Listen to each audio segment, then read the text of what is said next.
Good one. Sound off. Okay, so it's recording. I don't mind taking funny pictures. I gave up taking myself seriously a long time ago. So,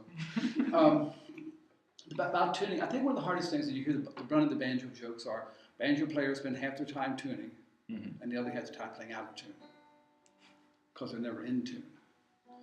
But if you think about what a fretted instrument is and what Bach did when he made a tempered scale, is if you think about how, you know how scales are derived? Like the formula for scales. Yeah, what is it, like whole, whole, half? That's scoring for that's for an octave of Okay. American Western music. But if you think about some of the fundamentals of that, if you take half the distance from here to here, half that is the 12th fret. So like any sine wave, if you want to, and let's say for when we're talking about 440, because that's the standard A for tuning, 880 is another A2, higher in pitch. A 220 is also an A, lower in pitch. So it's halving those frequencies to get the, because you take the sine wave basically cutting it in half, Okay. standard sine wave. So if you take that half and cut it into half, you arrive at the 5th fret, which is why it's called the perfect fifth. Okay.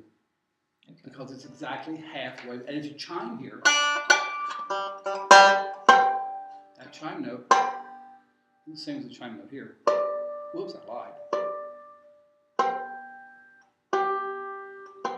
So it's half the same distance. So it's an octave. It's a G2. It's a G probably there, that G. And if you take that half it again, right there. Here. So it's those little overtones that make music so cool, because when you take a recording, a lot of times when they do make something sound full and rich, they add harmonic distortions back in. And that's what they're called. They're called harmonic distortion. And you add them back into the mix. So you start hearing those little fundamentals that are little tiny frequencies. Because when you hit this string, well, I'll do the D. If you listen real carefully, I'll do the B string. All those other notes. Yeah. Now, if they're not exactly in tune, you get mismatched wave signs, sine waves, and then it sounds really ugly and muddy, which is the problem with Martha's bass. Martha's bass has a carved top, and it's got lots of resonance. Unfortunately, the resonance aren't tuned, so you get the carved top. It has to be tuned also. So you get all these fundamentals that show up in banjo playing. Because if I'm doing this, you hear all the other tones. That's what makes it. Why does it do that? That's the whole point of this exercise. Because all the scales are being split up. You're taking all those little incremental parts and getting the fundamentals out. Well, unfortunately, some of those fundamentals in G have D's in them, right? Part of the back of that scale thing. As a G, it has so G has a G, obviously. Has a B in it too. Here.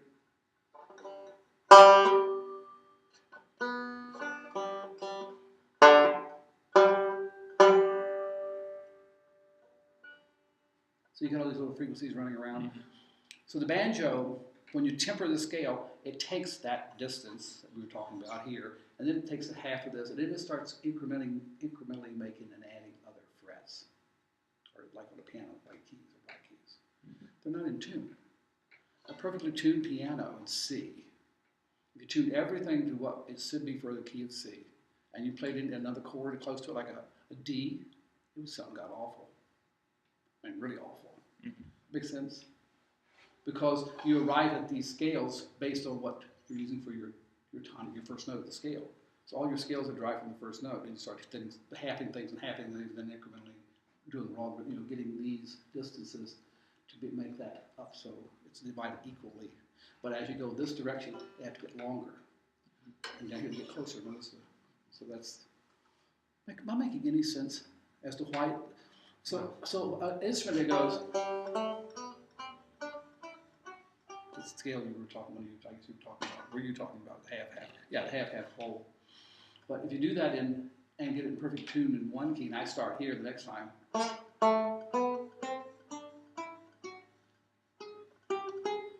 What would that be? Oh yeah.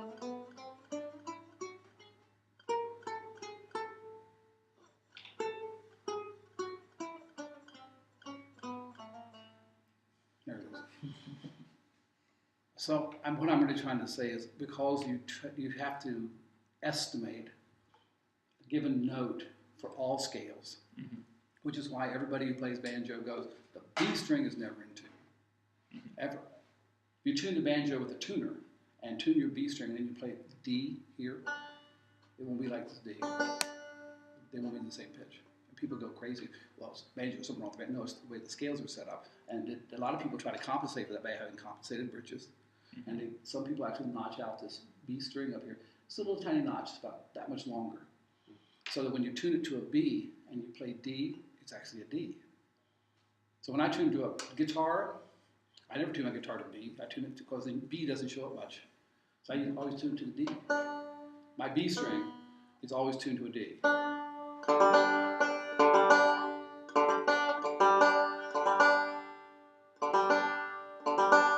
That's the way, if I tune that to there, it's out of tune here. To me. So I do these little micro things. You ever notice you tune while you play? Can you hear the difference? You hear that difference out. So it's the point about banjos being out of tune, because banjos have so much resonance going on in them. When you play in G, you want everything to be, so it has that, all the sympathetic overtones are actually in tune to one another, so you have to keep tuning and tuning it and tuning it. And then somebody says, let's change to another key. And you go, let's tune my banjo. So that's why banjo players are always retuning, because they have to have that. So when I do this, all the notes are like they should be. If I tune the capo, it goes out of tune. Even though it's in tune here. I